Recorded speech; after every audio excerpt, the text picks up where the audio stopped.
Okay guys, welcome back to another Matt Armstrong video. Today, Hannah has left me the keys for the Audi TT. Even though this channel is called Matt Armstrong BMX, we seem to be going more down the route of a lot of car videos at the minute.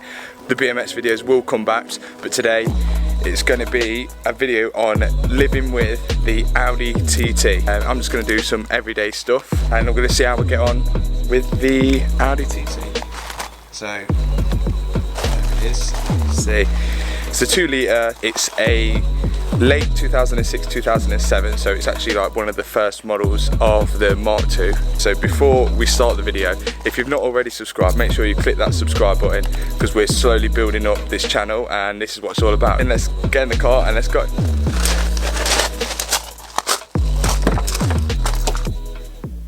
Yeah, we're still on.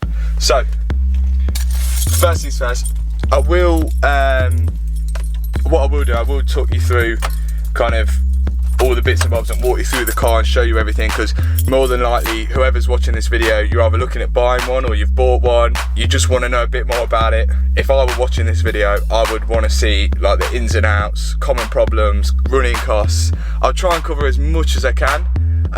More than likely I will miss something, but if I do, there's always a comments box below.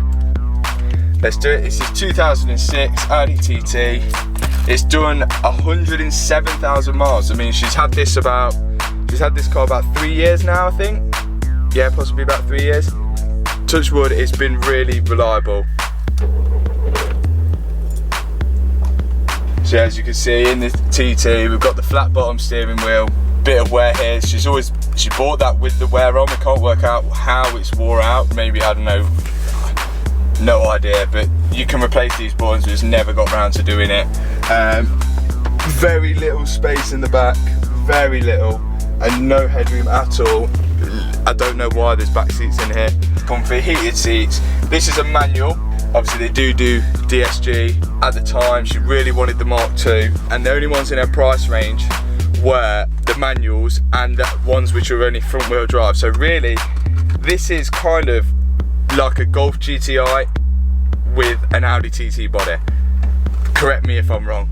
Right, let's take it for a drive. First place we've got to go today, we've got to go to Screwfix to pick up a radiator for the new house. So it'll be nice seeing how practical it is getting it in the back of this car. We probably should have took my Mercedes, but you know what? You guys are liking the car videos and I wanted to mix it up a bit and get on a different car. So today I'm in the Audi TT. Let's do this. I'll pull over in a minute to a place where I can just show you the interior, exterior, features of the car. But driving this so far is really smooth. Like it is. I have drove this before, obviously, but it is like a smooth drive. It's all right in manual. I'm used to obviously the automatic in my car. But let's pull in here and I'll kind of do a quick show around of the car. She's also done a few bits and bobs to it. Nothing crazy, but just subtle things to make it look a lot better.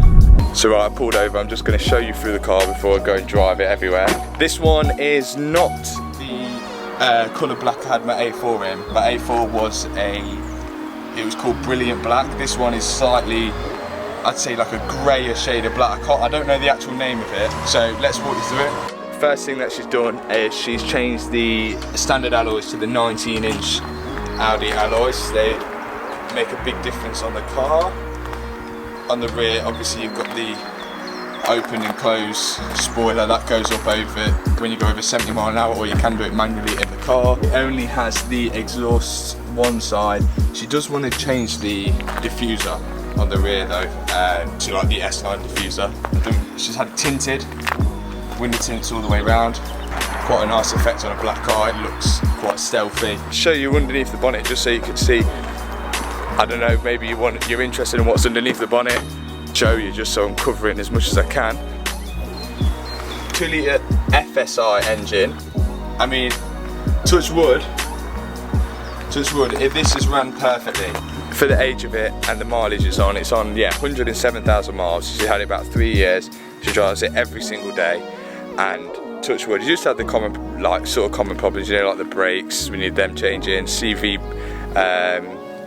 joint when needed that changing. She just wants me to service it. If I get time today, I will try and get a quick service in on it.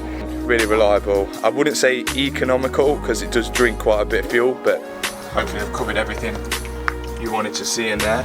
And the engine is really quiet for the age of the car as well. Right, so the boot space, that's pretty much all the boot you're getting. Now, the exhaust does sound really nice on standard, I think, so I will give you a short start up.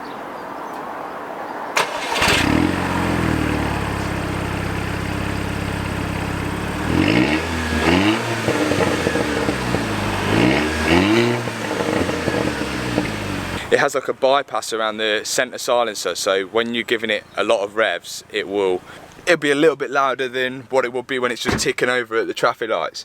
I presume that that's what that's for. Obviously there might be some know-it-all on YouTube that tell me wrong, that it's actually for something else, but it does have a bypass past the silencer. Right, off to screw fix, let's do this. One thing I will say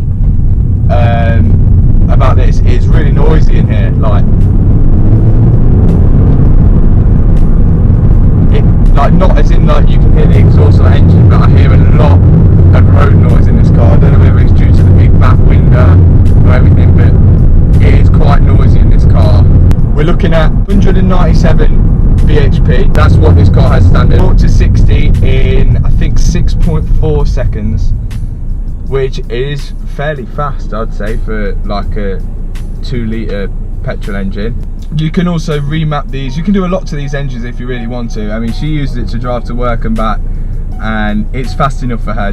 I don't think she'll be doing any sort of performance modifications to it at all. Is there any features I've missed out? Maybe there is. Maybe I don't know, but I just think it's a nice car to be in. It's just noisy in here. That's the one thing. It's the one thing I really pick up on this. It's just real noisy. Well, picking up the radiator was a fail because it still hasn't been delivered.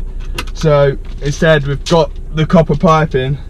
Whilst we're waiting for the radiator to turn up, I'm going to nip to Goods and pick up some service parts for this because she really is dying for me to service it. So let's go to Graham Goods now.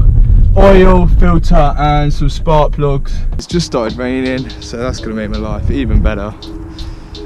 I don't think this is going to be too much of a difficult job.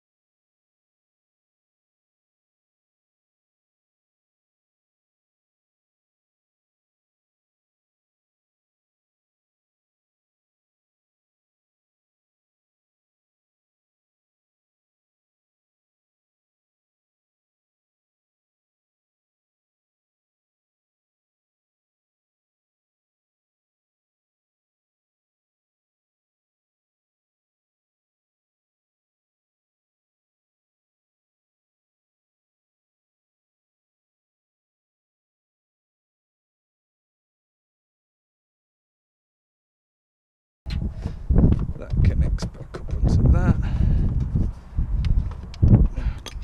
Let's start it up.